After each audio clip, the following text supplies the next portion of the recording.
When you optimize your efforts, your dreams start to come true. You see, when you optimize your role, your dreams of success start to come true because you spend more of your time and energy doing the things that you're best at in your business. You start doing what you want to do, not what you have to do. Optimizing your efforts will increase your capacity. It's going to fast track your revenue, and it's going to fast track your profits because you'll be focused on increasing profitability instead of simply fulfilling orders. Optimizing your efforts allows you to enjoy personal freedom and control because the laborious tasks can be systemized and offloaded. Personal freedom and control is a direct benefit of optimizing your efforts, and it's probably a big reason why you started business in the first place, personal freedom and control. Right? Once you know your ideal client intimately, you can structure your business to market to service, and to fulfill their needs. Knowing your ideal client accelerates your success. So then how do we determine our ideal client? Well, the ideal client is based on a few basic points. The first one is that they have to be able to pay for the most profitable product or service that you sell.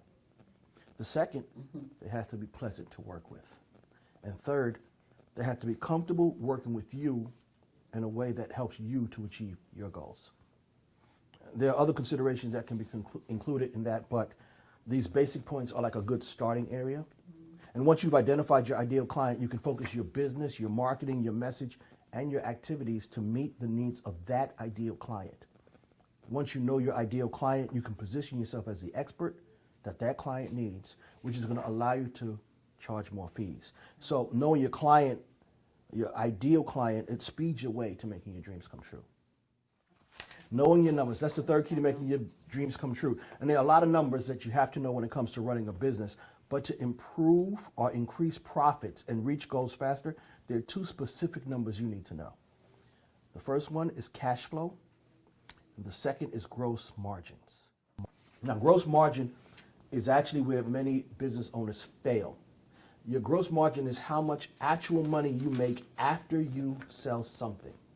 Without proper gross margins, you're going to always have cash flow problems.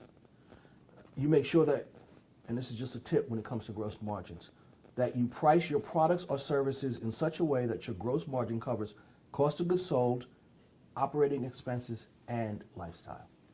You want to make sure that for every dollar that comes into your account, you can extract a percentage for your personal life and your savings, and proper margins make that possible. So when you know your margins, you're better equipped to address cash flow issues, pay for cost of goods sold, create a reserve account for future investments, and yes, have the money you need to cover your taxes and lifestyle.